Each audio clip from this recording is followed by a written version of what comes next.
Hello guys, welcome back to Adda 24/7. So మనకు ఎస్బీఐకి సంబంధించి SBI PO notification అయితే ఖచ్చితంగా 2026 ఇయర్లో ఖచ్చితంగా వచ్చే అవకాశం ఉంది. కాబట్టి చాలామంది కూడా ఈ ఎస్బీఐ పీఓకు ప్రిపేర్ అవ్వాలి అని అనుకుంటా ఉన్నారు. చాలామంది కూడా మనకు వీడియో కింద కామెంట్ సెక్షన్లో అడుగుతున్నారు ఎస్బీఐకి సంబంధించి పర్టికులర్గా పీఓకి సంబంధించి ఒక వీడియో చేయమని చెప్పేసి. సో వాళ్ళ యొక్క అభ్యర్థన మేరకు ఒక వీడియోని అయితే ఈరోజు చేయబోతున్నాను. సో ఇందులో దీని యొక్క ఏజ్ ఎలా ఉంటుంది, తర్వాత ఏజ్ రిలాక్సేషన్ ఎలా ఉంటుంది, సెలెక్షన్ ప్రాసెస్ ఎలా ఉంటుంది, ఇవన్నీ కూడా ఈ బేసిక్ డీటెయిల్స్ అన్నీ కూడా మనమైతే ఈ వీడియోలో డీటెయిల్గా తెలుసుకుందాం. సో ఫస్ట్ వచ్చేసి ఎడ్యుకేషనల్ క్వాలిఫికేషన్ ఏంటి. సో ఎనీ డిగ్రీ అండి, ఏ డిగ్రీ చేసిన వాళ్ళైతే ఏ డిగ్రీ చేసినా కూడా మీరైతే ఈ ఎస్బీఐ పిఓకు రాయొచ్చు. సో తర్వాత ఫైనల్ ఇయర్. సో సార్ నేను ఫైనల్ ఇయర్ ఫైనల్ సెమిస్టర్లో ఉన్నాను, మరి నేను రాయొచ్చా అని కూడా అడుగుతూ ఉంటారు. సో ఫైనల్ ఇయర్లో ఉన్న వాళ్ళు కూడా ఎలిజిబులే, వాళ్ళు కూడా రాయొచ్చు. సో దాని తర్వాత ఏజ్ లిమిట్ ఎంత సార్ అంటే ఏజ్ 21 నుంచి 30 ఇయర్స్ దాకా అండి. ఓకే, 21 to 30 ఇయర్స్ మీకు age limit. So upper age limit ఎంత మీకు 30 ఇయర్స్. సో మరి 30 ఇయర్స్ అయిపోయిన వాళ్ళకు కూడా ఏజ్ రిలాక్సేషన్ ఉంటుందన్నమాట. ఏజ్ రిలాక్సేషన్ అంటే ఏంటంటే వాళ్ళకు అడిషనల్గా వాళ్ళ యొక్క ఏజ్ని కాస్త రిలాక్స్ చేస్తారు, ఎక్కువ ఉన్నా కూడా వాళ్ళకు పర్మిట్ చేస్తారు ఎగ్జామ్ రాయడానికి. దాన్నే ఏజ్ రిలాక్సేషన్ అని అంటాం. ఇది అందరికీ ఉండదు, ఓన్లీ ఈ రిజర్వేషన్ కేటగిరీస్ ఎవరైతే ఉంటారో వాళ్ళకి మాత్రమే ఉంటుంది. ఈ ఓసీ వాళ్ళకు ఈడబ్ల్యూఎస్ వాళ్ళకు ఏజ్ రిలాక్సేషన్ ఉండదండి. ఓసీ వాళ్ళకు ఈడబ్ల్యూఎస్ వాళ్ళకు ఏజ్ రిలాక్సేషన్ ఉండదు. ఓన్లీ ఓబీసీ వాళ్ళలో కూడా నాన్ క్రిమి లేయర్ ఎవరైతే ఉంటారో వాళ్ళకు మాత్రమే 3 ఇయర్స్ రిలాక్సేషన్ ఉంటుంది. తర్వాత ఎస్సీ ఎస్టీ వాళ్ళకైతే 5 ఇయర్స్ ఉంటుంది. దాని తర్వాత పీడబ్ల్యూడి, ఈ ఫిజికల్లీ హ్యాండిక్యాప్డ్ పర్సన్స్ ఎవరైతే ఉంటారో అందులో పీడబ్ల్యూడి ఓసీ వాళ్ళకు ఈడబ్ల్యూఎస్ వాళ్ళకైతే 10 ఇయర్స్, పీడబ్ల్యూడి ఓబీసీ వాళ్ళకైతే 13 ఇయర్స్, తర్వాత పీడబ్ల్యూబీడి ఎస్సీ ఎస్టీ వాళ్ళకైతే 15 ఇయర్స్. దాని తర్వాత ఎక్స్ సర్వీస్మెన్ ఎవరైతే ఈ ఎక్స్ సర్వీస్మెన్ ఉంటారో వాళ్ళకు కూడా రిలాక్సేషన్ ఉంటుంది. సో ఎక్స్ సర్వీస్మెన్ వాళ్ళకైతే 5 ఇయర్స్ ఏజ్ రిలాక్సేషన్ ఉంటుందండి. సో అంటే ఇక్కడ దీని మీనింగ్ ఏంటంటే, ఫర్ ఎగ్జాంపుల్ ఈ ఓబీసీ వాళ్ళు ఉన్నారు, ఓబీసీ వాళ్ళకు వచ్చేసి 30 ఇయర్స్ ఏజ్ వచ్చేసింది.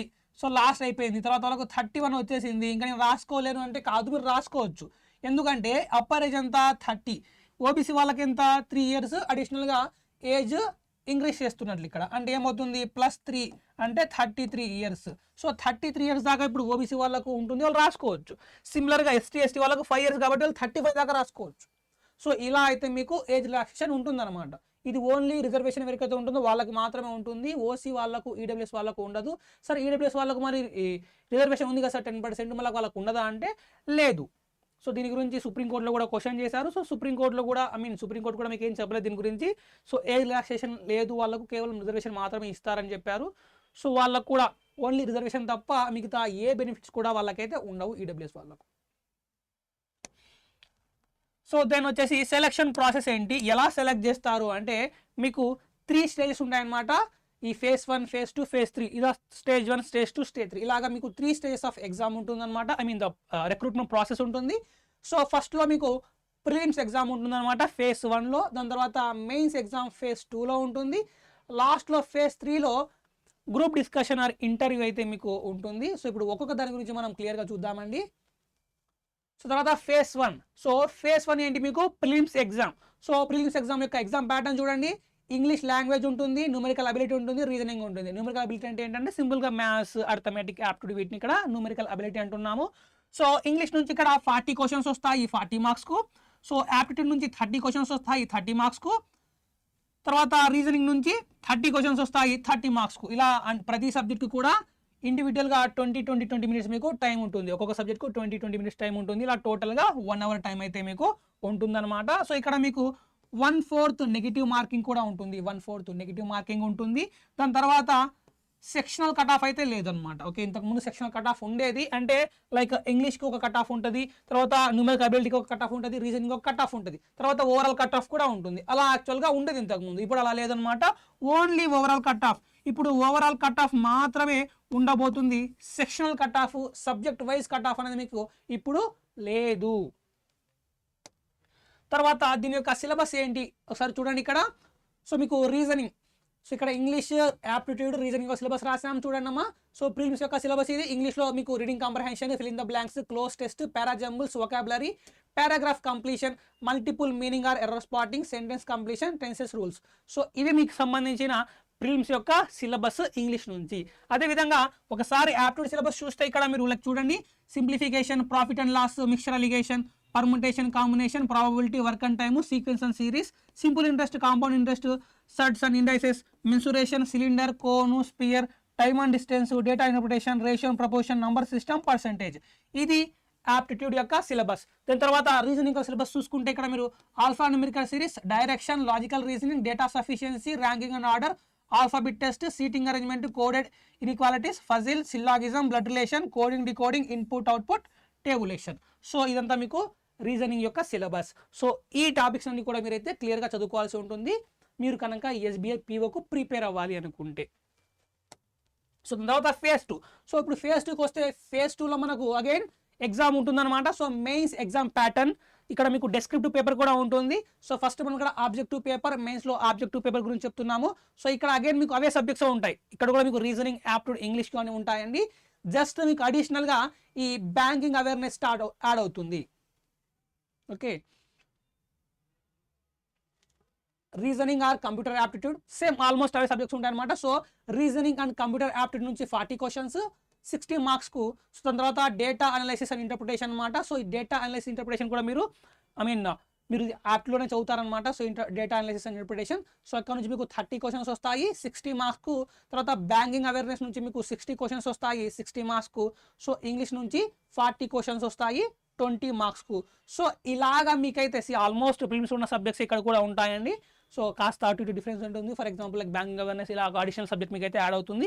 సో ఆల్మోస్ట్ మనకు ప్రిలిమ్స్లో ఉన్న సిలబస్ మెయిన్స్లో కూడా ఉంటుంది. సో టైం చూసుకుంటే మనకు ఈ రీజనింగ్ సంబంధించి 50 మినిట్స్ టైం ఉంటుంది అనమాట. సో ఈ డేటా అనాలిసిస్ సంబంధించి 45 మినిట్స్ టైం ఉంటుంది. తర్వాత ఈ బ్యాంకింగ్ అవేర్నెస్కు 45 మినిట్స్ టైం ఉంటుంది. ఇంగ్లీష్ లాంగ్వేజ్కు 40 మినిట్స్ టైం ఉంటుంది. సో ఇలా టోటల్గా మనకు 3 అవర్స్ టైం ఉంటుంది. 200 క్వశ్చన్స్ గాను 3 అవర్స్ టైం అయితే మనకు ఉంటుంది. తర్వాత డెస్క్రిప్టివ్ పేపర్ కూడా ఉంటుంది మనకు మెయిన్స్లో. ఇక్కడ మీకు ఈమెయిల్ కానీ, రిపోర్ట్ కానీ, లేదా ఒక ఎస్ఏ రైటింగ్, ప్రిసైజ్ రైటింగ్, ఇలాంటి ఒక డెస్క్రిప్టివ్ పేపర్ ఉంటుంది 50 మార్క్స్కు. దీన్ని మీరు 30 మినిట్స్లో కంప్లీట్ చేయాల్సి ఉంటుంది అనమాట. సో ఇక్కడ మీకు సెక్షనల్ కట్ ఆఫ్ కూడా ఉంటుంది. ఓకే, ఇక్కడ సెక్షనల్ కట్ ఆఫ్ కూడా ఉంటుందన్నమాట. అంటే మెయిన్స్లో చూసాం కదా, ఈ ఒక్కొక్క సబ్జెక్ట్ గాను మీకు ఇక్కడ సెక్షనల్ కట్ ఆఫ్ ఉంటుంది. తర్వాత ఓవరాల్ కట్ ఆఫ్ కూడా ఉంటుంది. అండ్ ఇక్కడ మీకు డెస్క్రిప్టివ్. సో తర్వాత ఫేజ్ 3. సో ఫేజ్ 3లో చూసుకుంటే మనకు ఫేజ్ 3లో ఇంటర్వ్యూ ఆర్ గ్రూప్ డిస్కషన్ అనమాట. సో ఇక్కడ సైకోమెట్రిక్ టెస్ట్ ఉంటుంది. ఇది ఓన్లీ క్వాలిఫైయింగ్ మాత్రమే. తర్వాత మీకు గ్రూప్ ఎక్సర్సైజ్ ఉంటుందన్నమాట. సో అది 20 మార్క్స్కు. తర్వాత పర్సనల్ ఇంటర్వ్యూ ఉంటుంది 30 మార్క్స్కు. సో టోటల్గా 50 మార్క్స్కు మీకు అయితే ఈ ఎస్బీఐ పీఓ ఇంటర్వ్యూ అంతా group discussion the group exercise ఉంటుంది. సో దాని తర్వాత అటెంప్ట్స్ అనమాట. మనకు ఏజ్ లిమిట్ ఎంతైనా ఉండని, కానీ ఈ ఎస్బీఐ పీఓకి సంబంధించి మీరు అందరు కూడా మల్టిపుల్ టైమ్స్ రాయలేరు. ఇక్కడ లిమిట్స్ ఉంటాయి. ఓకే, అటెంప్ట్స్ మీరు మల్టిపుల్ అటెంప్ట్స్ ఇవ్వలేరు. మీకంటూ మీ కేటగిరీ బట్టి ఒక లిమిట్ ఉంటుంది. సో జనరల్ కానీ, ఈడబ్ల్యూఎస్ కానీ, ఓసీ వాళ్ళు కానివ్వండి, ఈడబ్ల్యూఎస్ వాళ్ళకి కానివ్వండి, ఓన్లీ 4 అటెంప్ట్స్ మాత్రమే ఉంటాయన్నమాట. అంటే ఫర్ ఎగ్జాంపుల్ మీరు 21లోకి ఎగ్జామ్ రాశారు, 22లోకి ఎగ్జామ్ రాశారు, 23లో రాశారు, 24లో రాశారు. సో టోటల్గా మీరు 4 అటెంప్ట్స్ ఇచ్చేశారు. ఇంకా మీ యొక్క అటెంప్ట్స్ అయిపోయాయి, మీరు ఇంకా మళ్ళీ రాసుకోలేరు, అయిపోయింది. ఇలాగా అటెంప్ట్స్ కూడా ఉంటాయన్నమాట. సో ఇక్కడ ఓసీ వాళ్ళకు 4 అటెంప్ట్స్. తర్వాత ఈ పీడబ్ల్యూడి, ఈ ఫిజికలీ హ్యాండిక్యాప్డ్ ఎవరైతే ఉంటారో వాళ్ళు, జనరల్ వాళ్ళు కానీ, ఈడబ్ల్యూఎస్ వాళ్ళు కానీ, వాళ్ళకు 7 అటెంప్ట్స్ ఉంటాయి. తర్వాత ఈ పీడబ్ల్యూడి అదే ఫిజికలీ హ్యాండిక్యాప్డ్ ఓబీసీ వాళ్ళకైతే 7 అటెంప్ట్స్ ఉంటాయన్నమాట. ఈ ఎస్సీ ఎస్టీ వాళ్ళకు పీడబ్ల్యూ అయితే, ఎస్సీ ఎస్టీ పీడబ్ల్యూ వాళ్ళకైతే రెస్ట్రిక్షన్స్ ఏమి ఉండవు. ఎస్సీ ఎస్టీ వాళ్ళ పీడబ్ల్యూడి వాళ్ళకు రెస్ట్రిక్షన్స్ అయితే ఉండవు. వాళ్ళు రాసుకోవచ్చు. దాని తర్వాత ప్రిలిమ్స్ కట్ ఆఫ్. సో 2024 ఇయర్లో ఈ ఎస్బీఐ పీఓకి సంబంధించి ప్రిలిమ్స్ కట్ ఆఫ్ ఒకసారి మనం చూసుకుంటే, జనరల్కు 61.75 కట్ ఆఫ్ అయితే వెళ్ళిందనమాట. సో ఎస్సీకు 55 మార్క్స్ వెళ్ళింది, ఎస్టీకు 49 వెళ్ళింది, ఓబీసీ వాళ్ళకు 60.50, ఈడబ్ల్యూఎస్ వాళ్ళకు 60.25. ఇలాగైతే మనకు కట్ ఆఫ్స్ అయితే వెళ్ళాయండి. సో ఒకసారి కట్ ఆఫ్ని బేస్ చేసుకొని మీ యొక్క ప్రిపరేషన్ ఏ లెవెల్లో ఉండాలని మీరైతే ప్లాన్ చేసుకోవచ్చు. సో ఒకసారి మనం ఈ వేకెన్సీస్ యొక్క ట్రెండ్ చూసుకుంటే, ఫ్రమ్ ద ఇయర్ 2017లో మనకు 2313 వేకెన్సీస్కి అయితే నోటిఫికేషన్ రిలీజ్ అయింది. దాని తర్వాత 2018లో 2000కు, తర్వాత 2019లో 2000, తర్వాత మళ్ళీ 2020లో ఒక 2000, ఇలా కాన్స్టెంట్గా 3 ఇయర్స్ పాటు మనకు 2000 నోటిఫికేషన్ అయితే ద వేకెన్సీస్తో అయితే నోటిఫికేషన్ రిలీజ్ అవుతూ వచ్చింది. దాని తర్వాత 21లో అగైన్ 2056, సో ఆల్మోస్ట్ ఇది కూడా ఒక 2000 అదే ట్రెండ్ని మెయింటైన్ చేసింది. కానీ ఒకసారి 2022లో సడన్గా కాస్త డిక్రీజ్ అయిపోయి ఒక 25% అయితే రిడక్షన్ జరిగింది ప్రీవియస్ ఇయర్ కంపేర్ చేస్తే. సో 1673 వేకెన్సీస్ అయితే మనకు వచ్చిందనమాట. సో ఒక 25% అయితే డిక్రీజ్ అయింది. దాని తర్వాత మళ్ళీ అగైన్ ఆ 25% నెక్స్ట్ ఇయర్ ఇంక్రీజ్ అయింది. సో ఇప్పుడు 2023లో మళ్ళీ ఒక 2000కు కాన్స్టెంట్గా వచ్చింది. కానీ 2024లో అయితే మళ్ళీ ఒకేసారి ఘోరంగా ఆల్మోస్ట్ ఒక 75% అయితే మనకు వేకెన్సీస్లో డిక్రీజ్ అయ్యింది.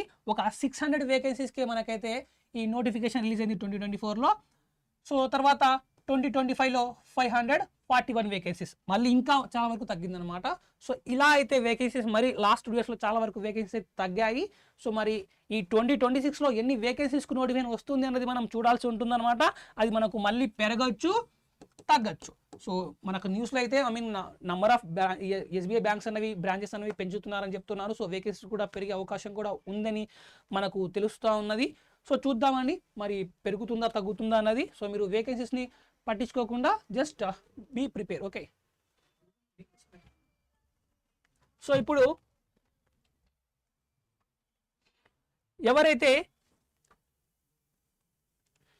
ఎవరైతే ఈ బ్యాంక్ ఎగ్జామ్స్ కోసం ప్రిపేర్ అవ్వాలి అనుకుంటున్నారో వాళ్ళ కోసం మన అడ్డా 24/7 బ్యాంక్ ఫౌండేషన్ బ్యాచ్ని అయితే లాంచ్ చేసింది.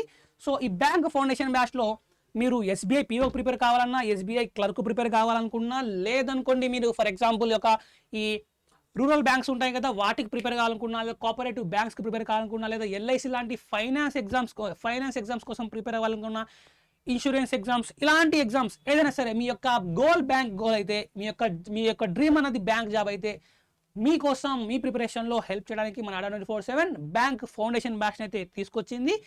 ఇందులో అన్ని బ్యాంక్స్కు తగ్గట్టు సిలబస్ని అయితే కవర్ చేయడం జరుగుతుంది. సో ఒకసారి బ్యాచ్ యొక్క డీటెయిల్స్ చూడండి అమ్మా. సో ఈ బ్యాచ్ మీకు అన్ని బ్యాంక్స్ యొక్క పీఓస్ ఎగ్జామ్స్కు, క్లర్క్ ఎగ్జామ్స్కు కవర్ అవుతుంది. అదేవిధంగా ఇన్సూరెన్స్ ఎగ్జామ్స్ లైక్ ఎల్ఐసి వాటికి కూడా ఇదైతే కవర్ అవుతుంది అనమాట. సో ఇది మీకు కంప్లీట్గా ప్రిలిమ్స్ కమ్ మెయిన్స్ సిలబస్ అంతా కూడా మీకు ఒకటే బ్యాచ్లో కవర్ చేయడం జరుగుతుంది. ప్రిలిమ్ సిలబస్ కూడాను, మెయిన్ సిలబస్ కూడా మనకు కవర్ చేయడం జరుగుతుంది అనమాట. సో ఇది మీకు 18th డిసెంబర్ రోజు ఈ బ్యాచ్ అయితే మనకు స్టార్ట్ అయిందండి. So just basic level classes అనేవి స్టార్ట్ అయ్యాయి. సో కొత్తగా ఎన్రోల్ వాళ్ళకు ఎటువంటి ప్రాబ్లము ఉండదు. సో ఈ బ్యాచ్లో ఎన్రోల్ అవ్వాలనుకుంటే మీరు ముందుగా ప్లే స్టోర్లోకి వెళ్ళండి. ప్లే స్టోర్లోకి వెళ్ళి అడ్డా 24/7 టైప్ చేయండి. అడ్డా 24/7 టైప్ చేస్తే మీకు ఈ లోగోతో యాప్ చూపిస్తుంది. సో యాప్ని మీరు డౌన్లోడ్ చేసుకోండి. సో డౌన్లోడ్ చేసుకొని మీ మొబైల్ నెంబర్ని ఎంటర్ చేసి like basic formalities, language select చేసుకోవడం, ఇవన్నీ చేసిన తర్వాత మీరు లాగిన్ చేసిన వెంటనే ఫస్ట్ ఇలా చూపిస్తుందండి. సో ఇక్కడ మీరు స్టేట్ ఎగ్జామ్స్ పైన క్లిక్ చేయండి. సో ఇప్పుడు మీకు ఇలా చూపిస్తుంది. ఇక్కడ మీరు ఏపీ అండ్ తెలంగాణ సెలెక్ట్ చేసుకోండి. ఇప్పుడు మీకు ఇలా చూపిస్తుంది. ఇక్కడ వ్యూ ఆల్ పైన క్లిక్ చేయండి. సో వ్యూ ఆల్ పైన క్లిక్ చేస్తే ఇప్పుడు మీకు ఇలా చూపిస్తుంది. ఇక్కడ మీరు తెలుగు బ్యాంక్ని సెలెక్ట్ చేసుకోండి. తెలుగు బ్యాంక్ని సెలెక్ట్ చేసుకోగానే ఇప్పుడు మీకు ఇలా చూపిస్తుంది. ఇక్కడ మీకు బ్యాంక్ ఫౌండేషన్ బ్యాచ్ చూపిస్తుందా? సో ఈ బ్యాంక్ ఫౌండేషన్ బ్యాచ్ని ఇలా క్లిక్ చేయండి. సో క్లిక్ చేయగానే మీకు ఇలా ఓపెన్ అవుతుంది. సో ఇక్కడ మోర్ ఆఫర్స్ పైన క్లిక్ చేయండి. ఇప్పుడు ఇలా చూపిస్తుంది. ఇక్కడ ఎంటర్ కూపన్ కూడా చూపిస్తూ ఉంటుంది అనమాట. ఇక్కడ మీరు మోర్ ఆఫర్స్ని క్లిక్ చేసి ఓపెన్ చేయగానే మీకు ఇక్కడ ఎంటర్ కూపన్ కోడ్ అని చూపిస్తుంది. సో ఇక్కడ Y1030 అనే కూపన్ కోడ్ని ఎంటర్ చేసి అప్లై అని నొక్కండి. సో దట్ మీకు అడిషనల్గా డిస్కౌంట్ వస్తుంది. సో డిస్కౌంట్ కావాలనుకుంటే ఈ కూపన్ కోడ్ని వాడండి, మీకు అడిషనల్గా డిస్కౌంట్ వస్తుంది. ఇప్పుడు మీకు ఫైనల్ ప్రైస్, ఈ కూపన్ కోడ్ అప్లై చేసిన తర్వాత డిస్కౌంట్ వచ్చిన తర్వాత ఫైనల్ ప్రైస్ ఇక్కడ చూపిస్తుంది. ఇప్పుడు బై నౌ క్లిక్ చేసేసి ఏదో ఒక పేమెంట్ ఆప్షన్ని వాడి మీరైతే ఈ బ్యాచ్లో ఎన్రోల్ అవ్వచ్చు. సో మీకు ఇంకా సరే ఏమైనా డౌట్స్ ఉంటే, బ్యాచ్కి రిలేటెడ్ ఏమైనా డౌట్స్ ఉంటే ఇక్కడ స్క్రీన్ మీద చూపిస్తున్న నెంబర్ 880006802447 నెంబర్కు మీరు కాల్ చేసి మీ యొక్క డౌట్స్ని అయితే సాల్వ్ చేసుకోవచ్చు. సో నా వీడియో మీకు నచ్చింది అనుకుంటున్నాను. సో నా వీడియో నచ్చితే ప్లీజ్ నా వీడియోని మీరు లైక్ చేయండి, మీ ఫ్రెండ్స్కు, మీ ఫ్యామిలీ మెంబర్స్కు అందరికీ షేర్ చేయండి. ముఖ్యంగా మన ఛానల్ని సబ్స్క్రైబ్ చేసుకోండి. Okay guys, see you, bye bye, all the best.